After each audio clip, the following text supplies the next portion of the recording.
Dallas Mayor Eric Johnson, thank you so much, and welcome back to Eye on Politics. Great to be here. Thanks, Jack. So on Thursday, there will be a joint meeting of two committees that you called for to take a look at whether to take part in this ICE 287G program and perhaps take the $25 million offered by the Trump administration. Dallas Police Chief Como said no, but you came back and said this should be considered. So are you going to attend this meeting yourself? And what is your message to Chief Como, council members, and the public? I typically don't attend committee meetings myself. It's very rare that I do that, so I probably won't attend this one. I'll definitely be paying attention to what happens. But what I will tell you is this, Jack. I had questions about the reporting I'd heard about a $25 million offer being made to ICE. I still have not had any confirmation of that number. So you said the Trump administration offered $25 million. I don't know that to be the case. All I know is what has been reported. So what I asked for was to have a discussion in public, because I think that's very important.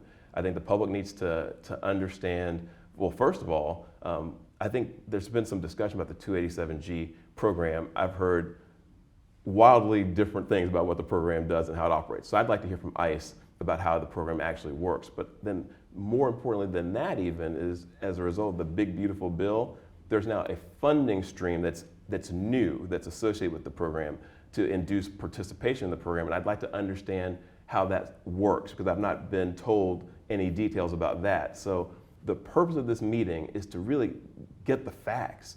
And I think that's really, really important. And I think it's important that policymakers, the city council specifically, of which I'm a part, actually has an opportunity to hear those facts and to weigh in on this topic. I totally respect the chief of police and his authority to make these types of decisions. And so I'm not questioning that. But I do think when you're talking about if it is in fact $25 million, that's nothing to sneeze at. That's a significant amount of money for a police department that is trying to hire more officers and that could use those resources. So I want to know point blank, Jack, I'll just say it, if there was an offer made, what were the terms? I want to know what they were asking the Dallas Police Department to do to receive that money. And I would just like the public to be aware of what the terms of this offer were, if there was in fact an offer made. I'm just not privy to the details of this offer. Well, I mentioned it because you referred to this wide reporting of the $25 million correct. In your note to council members. And you also said that this is a policy, which you just said before. Did you speak to the chief after he said no? And did you was this a question in your mind that he overstepped his authority? No, I don't know that I would describe anything he's done as an overstepping of his authority. Because I think the way our system of government works is the police chief gets to make those decisions, I guess, in consultation with the city manager, if anyone, because he reports directly to her.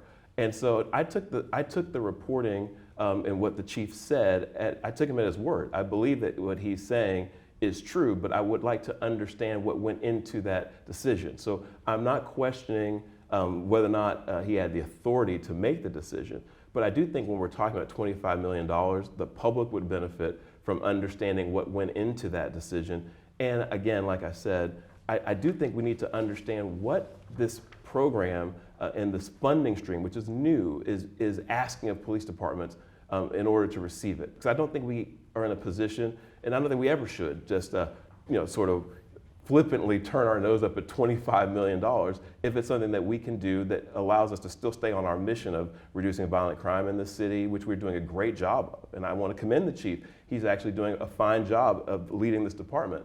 But I just think there are too many unanswered questions that were raised by his own public statement that I wanted to get to the bottom of. And rather than speculate about it and guess, and I just said, let's just have a meeting and let him explain what his decision was based on, and let ICE explain how the program actually works. So let's end all the rumors and just get to the bottom of it. So you're keeping an open mind? Of course. You're absolutely. not supporting it one way or the other just yet? No, I'm going to make my decision about how I feel about our not participating in this program, or if the council decided to participate in it. Either way, I would make my decision based on what I heard in this meeting. I want to hear from ICE, and I want to hear from the chief, and I want to understand what exactly it is that we are being asked to do by ICE.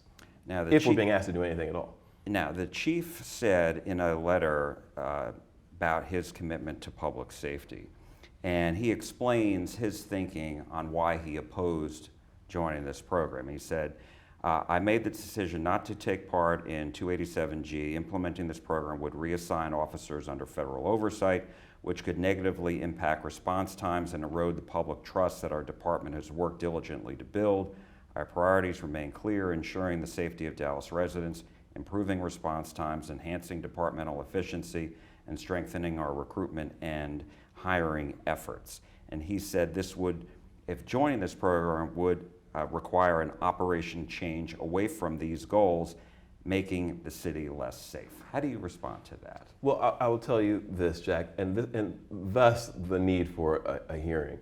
I have all the respect in the world for our chief and his expertise, and I have always had a respectful sort of relationship with our law enforcement leadership, going back to every chief I've worked with as mayor. I think that's really important. That the mayor is not the police chief, and the mayor, at least this mayor, is not a public safety expert, although I care about it more than any other issue. But I think it's really important that folks understand that that is not what I have been told, and I think many people have been told are the requirements of participating in this 287G program with this funding source that's now been added by the Big Beautiful Bill. I think there's conflicting information out there about exactly what the Dallas Police Department would be required to do to receive these funds. And so I think we need to have the public discussion, not a bunch of discussions between individual people behind closed doors, but in public and with all the folks there who are the experts in this, chief included, ICE included, to tell us what is required of the Dallas Police Department to receive this money, if it is in fact $25 million. We'll just go with that number because it's been thrown out there. Sure.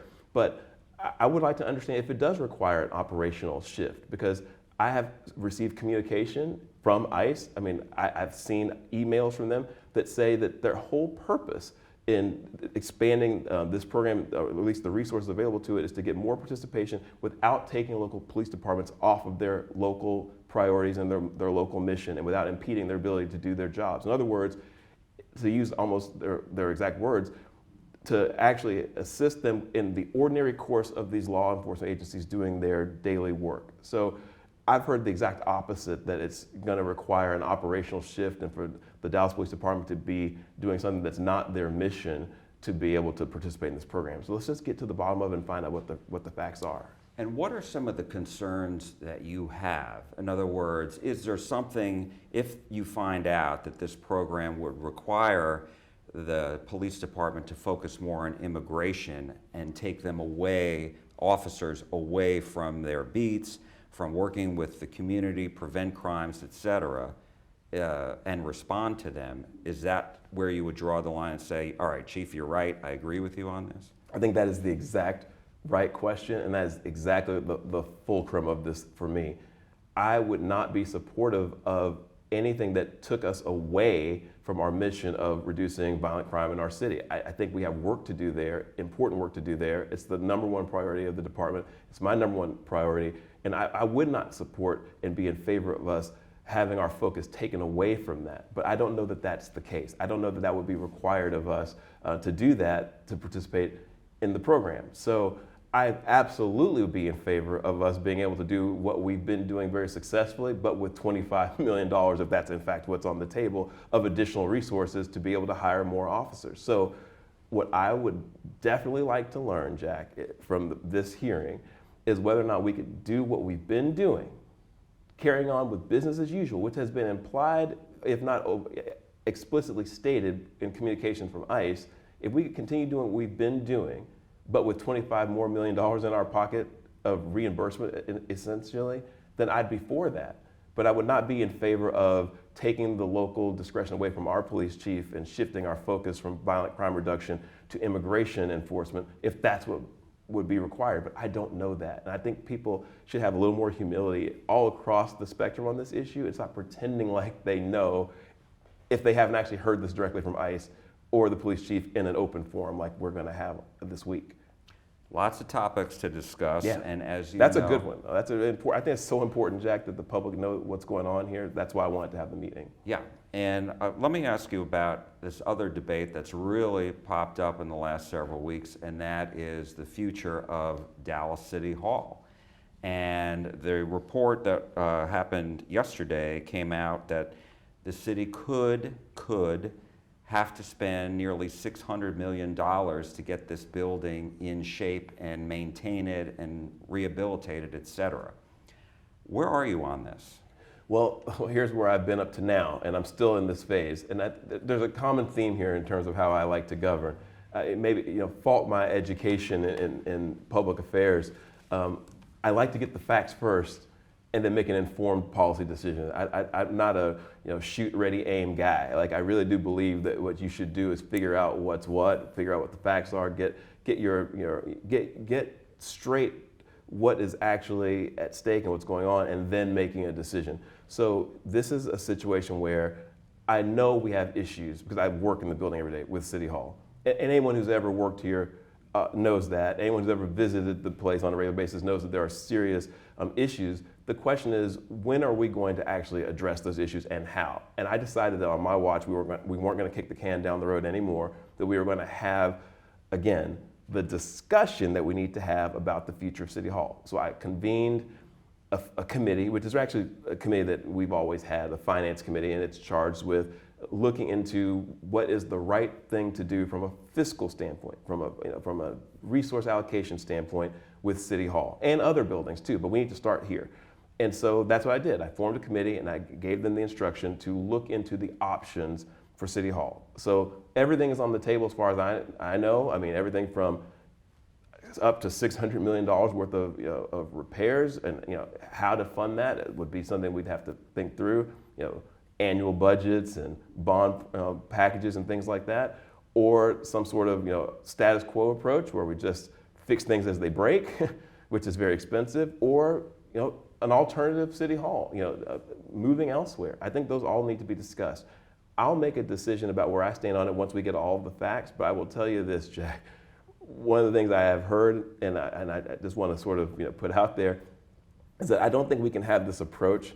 And I think if we were, going forward, I would recommend that we not necessarily use a famous architect to build a building that people actually have to use every day and has to have a practical purpose, because the fact that the architect is famous and built the building has become an argument in some people's minds for why you can't possibly ever move away from it or level it or anything else. And I just don't think that can be the case with a building that has to serve a public function, meaning there has to be a serious discussion about whether or not it actually makes sense to maintain the building, and it can't all revolve around the fact that I.M. Pei is the person who designed the building. I think that's a factor, but it can't be the deciding factor in this. That's my honest opinion. Well, there's a preservation board that's trying to make this much more difficult to actually, tear down the building, right? Yeah. To save it.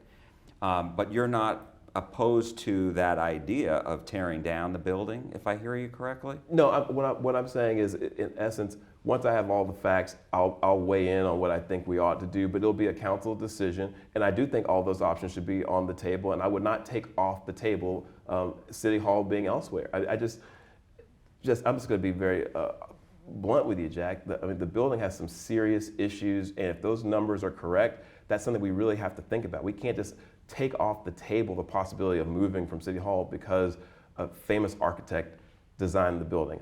I think, again, in the future, let's pick a good architect, but not necessarily a famous one, so that this doesn't become its own self-proving argument as to why you can't ever do something different. You keep talking about the building's needs. What's the strangest thing you've seen around here? Gosh, I feel like every other week we get an email about some part of the building we can't use because it's flooded. It's got serious water penetration issues and leak issues. The plumbing issues in just in our office alone are not good. And then, frankly, it's the most energy inefficient building I've ever worked in on a regular basis, ever visited on a regular basis. It's impossible to maintain the temperature in this building. It's either freezing cold or it's burning hot at all the wrong times of the year. It's the opposite of what you want it to be.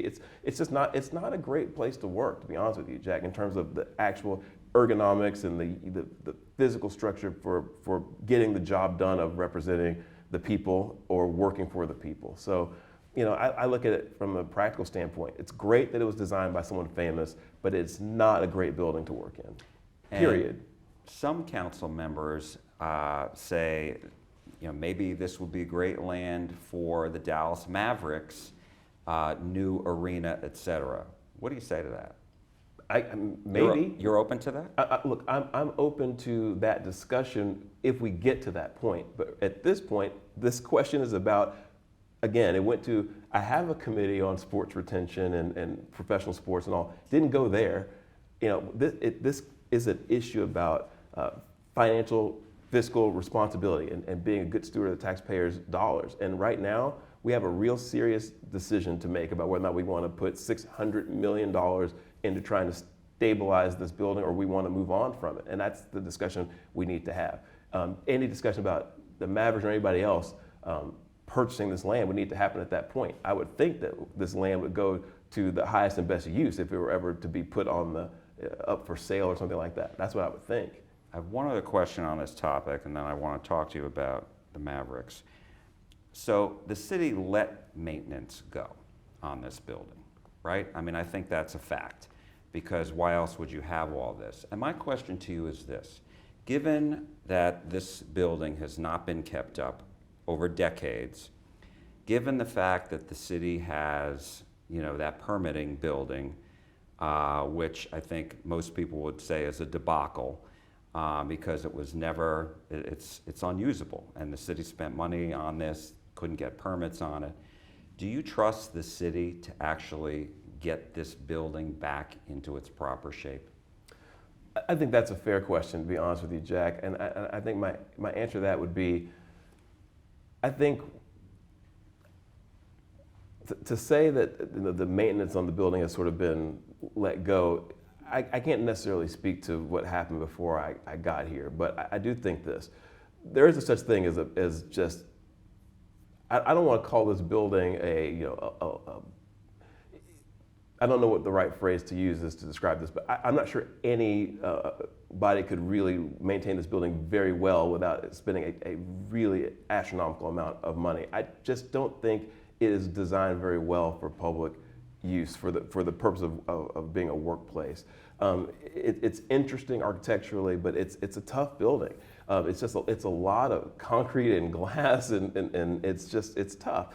So I don't know if City Hall is the best example of sort of the city's inability to do well with maintaining its real estate. I think maybe the permitting office you're talking about is a better example, but certainly it's something that has to be factored into the decision. I mean, I think the city council has to make a decision about whether or not this is something we want to take on or something we would like to get out of. But I think that decision is imminent. We're going to have to make that decision very soon. But again, I think this is a tough building. I mean, again, I work here every single day, and it's just that the parking garage even has issues. I mean, it's a lot.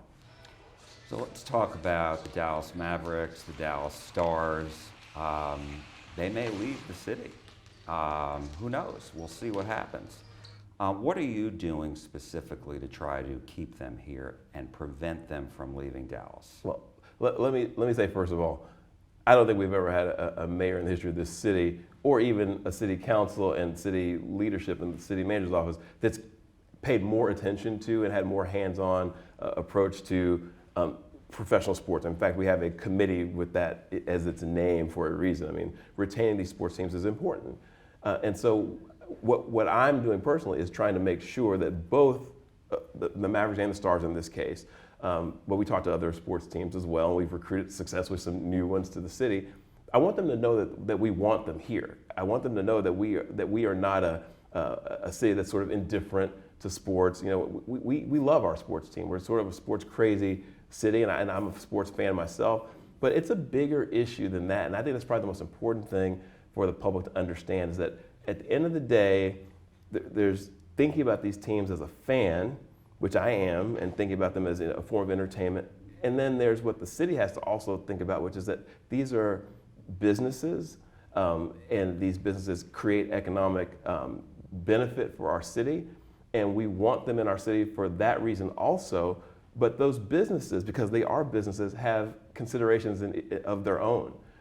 These are family-owned businesses with generational wealth involved in all of them, and they are making decisions that are best for their business. And so what I'm always having to be mindful of, and what I think everybody else needs to sort of wake up to, is that the sports industry is changing, the business of sports is changing, and these teams are looking for different things than they were looking at and for 30 years ago. It's not just a landlord-tenant situation anymore, which is, the city is a landlord, it owns a stadium or an arena. Can you come up with good enough lease terms to keep your professional sports team playing in your facility? There's a lot of issues now related to these sports teams wanting to be in a multiplicity of businesses. Everything from retail development and stores and restaurants to hotels to gaming, all kinds of things now. And so they're looking at a bigger picture than they were before. And so it's a very complex conversation. And it's not all about, and this is what folks need to realize, it's not all about how bad do you want this team to be here? Do you love your Stars? Do you love your Mavericks? It's what are they looking for, and where can they find it in a way that meets their needs? And so a certain amount of negotiation is going to have to take place at that point. But right now, there is a dispute between the Mavericks and the Stars that has nothing to do with the city of Dallas. That's not an issue with us. That's a business dispute that's in a business court for a reason, and they are having that dispute play out in court. That has nothing to do with us, but when they have resolved that, and hopefully that gets resolved quickly and amicably as soon as possible, we have to decide what we're going to do with the American Airlines Center and how that's going to play out. So, and we'll be ready to do that, and we've been doing that. We've been having those conversations. You want them to stay? Absolutely want them to stay. But I also understand that they are running businesses, and I respect that. But we are going to do everything we can to compete. And I think people also need to be aware of that cities are competing for these entities. DART. Yes.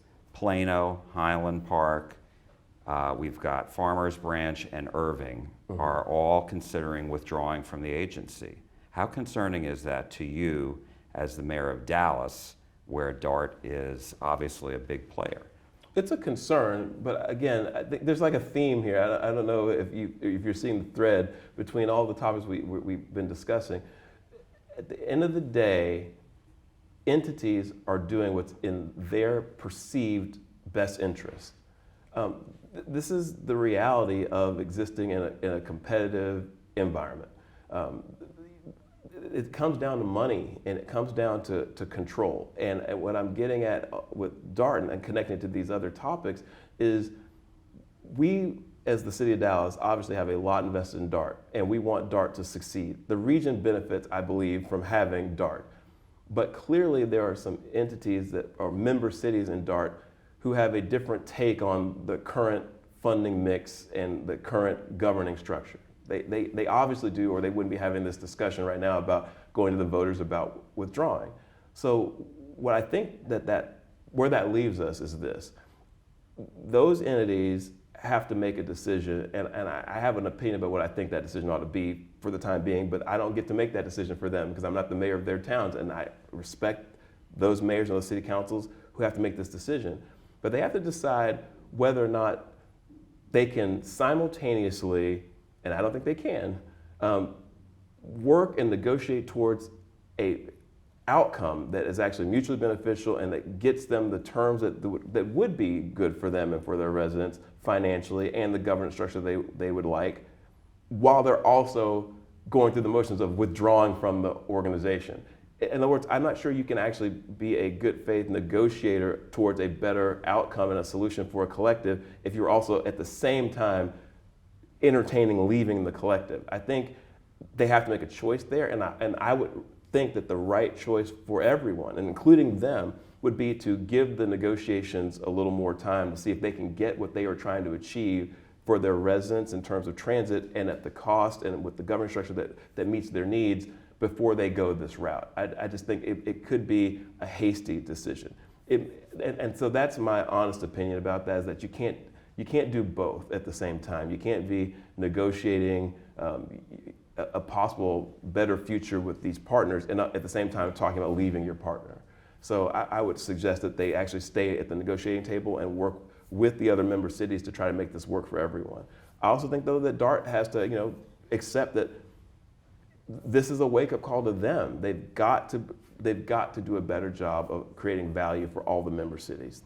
Dallas Mayor Eric Johnson, thank you so much. We appreciate it. Thank you.